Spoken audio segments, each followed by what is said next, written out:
biggest regret is that I just lived and died as a person that no one knew. That's boring. Your way out of the hood might not be the way Bernard Hopkins said, "I'm boxing my way out." You gotta think your way out. The real story of Bernard is spectacular. The one he tells may be even better than that. Right out of the penitentiary, no gold medal, no silver medal, blue-collar worker, give something away.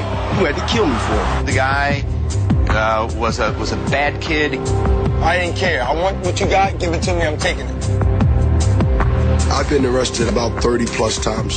He went to prison for real crimes. I joined the boxing program in prison in 1984. I became the jailhouse champion. He is face first into the canvas. Oh, and a right uppercut! Some fighters are born to achieve greatness and become champions. But legendary boxer and future Hall of Famer Bernard Hopkins got there the hard way. I wanted to be good at everything I did. I wanted to be the baddest guy in North Philly, the baddest guy in the neighborhood. 46-year-old Bernard Hopkins has finally achieved what seemed impossible in passing George Foreman to become the oldest champion in boxing history.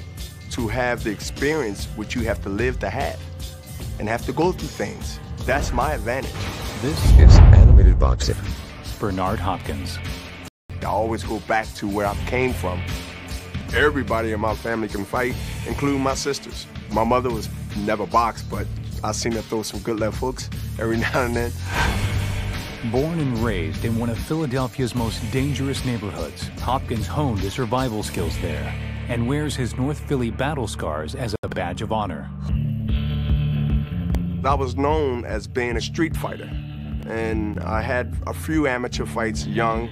When you step out of that house and you into your own world, which is the streets, you have one side of the projects fighting the other side. That tension was a drug to me.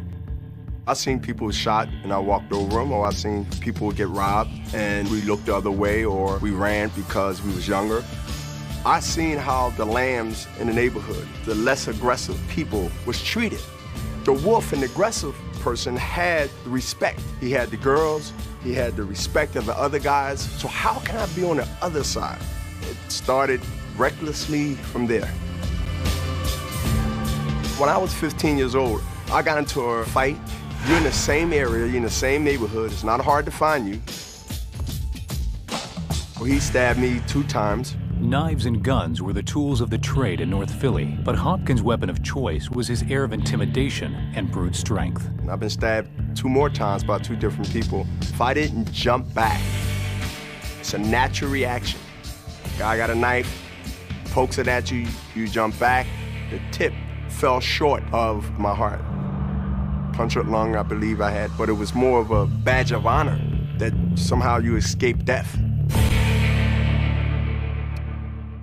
Being 15 and fearless was a nearly fatal mix, as Hopkins defied laws and demanded respect. But the Pennsylvania Juvenile Correction System would deliver the final blow. My luck ran out. At 17, I got certified as an adult.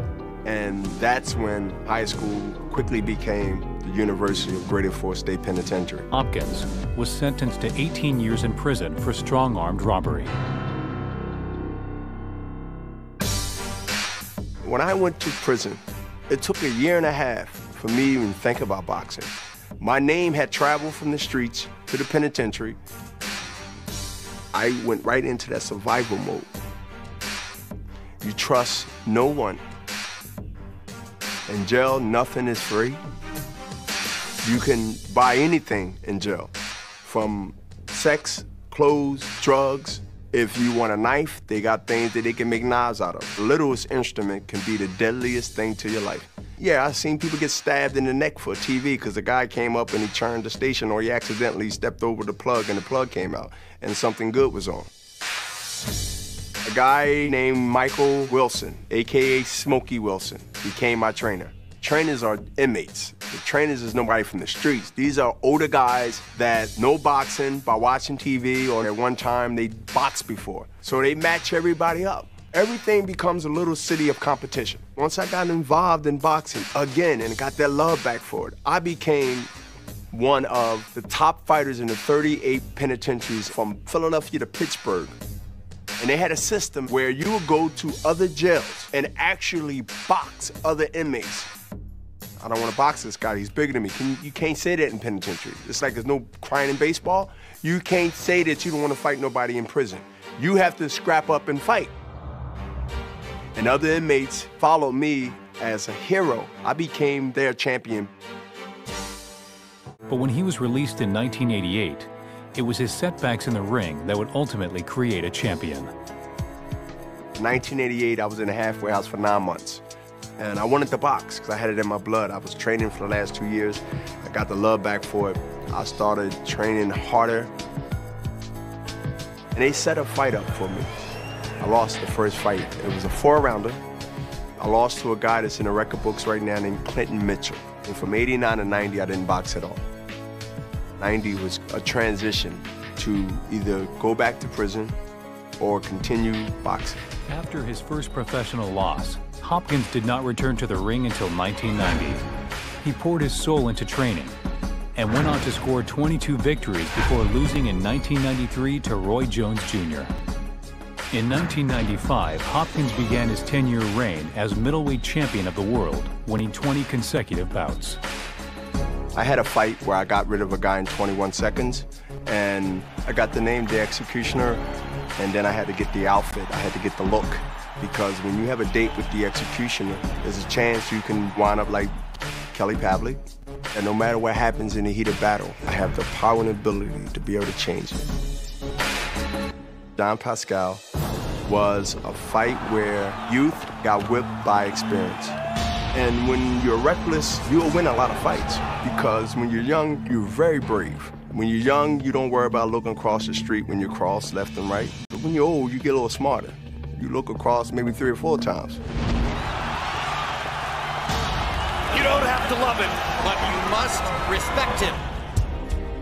I've been boxing 2 decades, and your weapon is your body.